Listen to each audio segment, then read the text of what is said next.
Welcome back to Ironman Florida as the sun continues to rise, thankfully, on a very chilly Florida day. As the amateurs still working on their first loops, but the pros are making their way to their bikes. Lisa. And here's Stephen Bayless. He's leading it out onto the bike. He didn't lead the swim, but he's leading it out onto the bike. Here's our swim leader. This is Jan Raphael in his first Ironman ever, and he's in second place.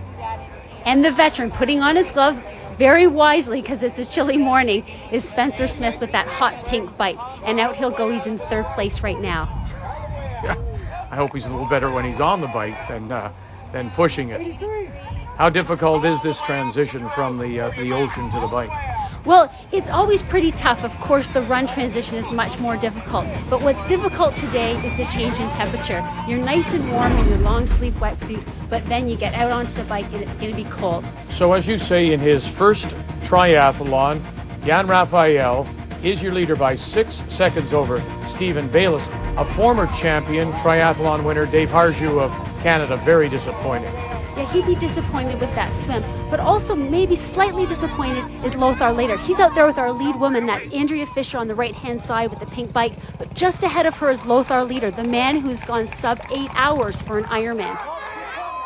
Also out there is Hilary Biscay. She's a close second to Andrea Fisher. That's a fantastic swim for her. And these women are out onto their bikes, and their sole purpose at this time is to get as much of a lead on the runners, Bella Comerford and Heather Fuhr, as they possibly can. Well, and that's the thing. You've got Comerford, defending champion. You've got Fuhr, one of the favorites, and they're still among the masses, still in the water. Yes, they're still in the water, but they're used to that. They usually fall back in the swim, and they make it up typically in the run, but they're going to be trying to make it up a little bit in the bike, but predominantly in the run. Hilary Biscay, we saw the shadow. Well, she is in the shadow right now of the leader. That's Andrea Fisher, but closing quickly. Yes, and right now this is Carol Sharpless. So those 3 women came out of the swim very close together, which is good. They can key off each other and try to gain a lead on this lady right here, which is Bella Comerford. She's actually had a pretty good swim today, and she's in a close 4th. So Comerford out of the water on the bike, and I guess the difficult thing is to say there's still so much more to go. I shouldn't be worried.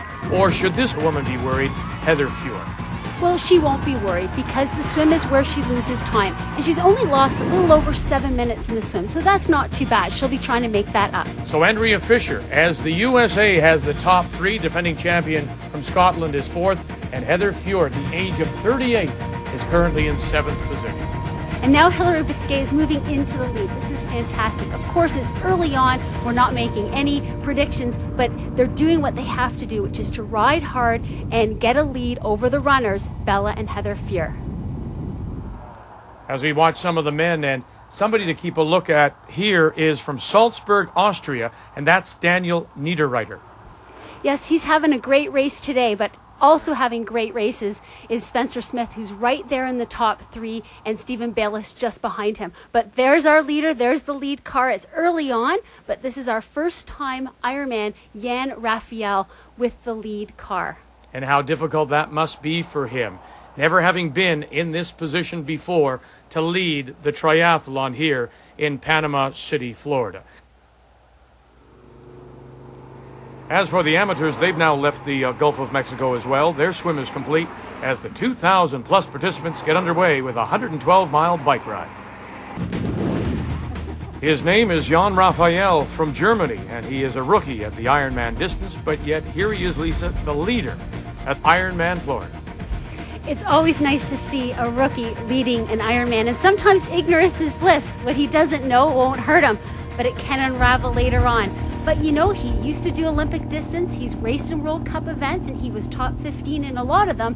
McKinley Jones came from a short course career, so why can't Jan Raphael? Yeah, right now it is Jan Raphael out in front, and the man who is closest is one of the sport's most decorated and feared racers. That's Great Britain, Spencer Smith, back this year after a near fatal accident in 2005. Unfortunately, last year I got hit by a car when I was out training. A car T-boned me, and what happened was I went on top of the hood and then I went underneath the car. And as the car was still lurching forward, I unfortunately ended up underneath the car. When that engine and that fan belt is so close to your ear, you're thinking, you know, this is it. I put my knee up to my chest to shield myself, and then that's when the car kind of came on top of me, and it pushed all the weight of the car on top of my knee, and that's how I got the burns and the collarbone and the clavicle, scapula got broken, the ribs. So, you know, up to that point, I've been very, very fortunate in my career. I've never broken a bone. I've been very, very lucky with injuries.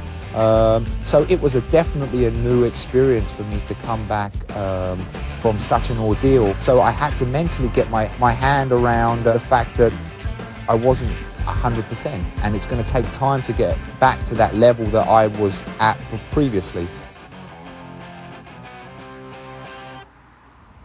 So, Lisa, it's Jan Raphael out in front, surprising many people. Spencer Smith leads the chase pack, followed by Daniel Niederreiter in third, Stephen Bayliss in fourth. And those three men there have the opportunity to work together, hopefully legally. It always is a bit distorted when you look at it on camera. But one thing you might notice is those aerodynamic helmets. That's really quite the rage. And Stephen Bayliss doesn't actually have one. But apparently there's some big time savings in using the aerodynamic helmets like those two Spencer and Daniel Niederreiter have been wearing. So wearing the 35, Spencer Smith, the race, I would think, going according to plan for him, but not so for one of the favorites, and that's Germany's Lothar Leder. Absolutely not. Lothar Leder is struggling, and he has been struggling over the past few years. He was the first man to break 8 hours in an Ironman competition, and yet his last Ironman title came in 2003. So he so dearly wants to win this race, but he is struggling. Now imagine this. He was 13th out of the water, 4 minutes back. Now, the new reality, he is 18th. That is just something he is not used to, and he is 10 minutes behind. And that will be shocking for him. It'll be shocking for Spencer Smith. That's who Spencer's thinking about. He's not thinking of Jan Raphael in first. He's thinking about Lothar Leder behind him. And you saw there is some hilliness to this course. It is generally flat, however. It's quite flat, but it can be windy, and there are some bumps in the road for sure. There are some hills, but nothing too hard. Now the women, the Texan, Andrea Fischer, back in the lead, finished second here in 2000. And the game plan here is what? Just to get back to the podium for her? She wants to win this race. And if she wants to win this race, she has got to lead off the bike. And so she's going according to plan right now because she's got the lead of the women's race. Smartly, she's hydrating. She's putting water into her front water bottle cage. So she's doing everything right at the moment. 30 seconds back, Georgia's Carol Sharpless. And in third, Hilary Biscay. Biscay has turned a lot of heads this year, not just for her numerous podium results, but the fact she has shocked the triathlon world. This is her 6th full distance race of the season.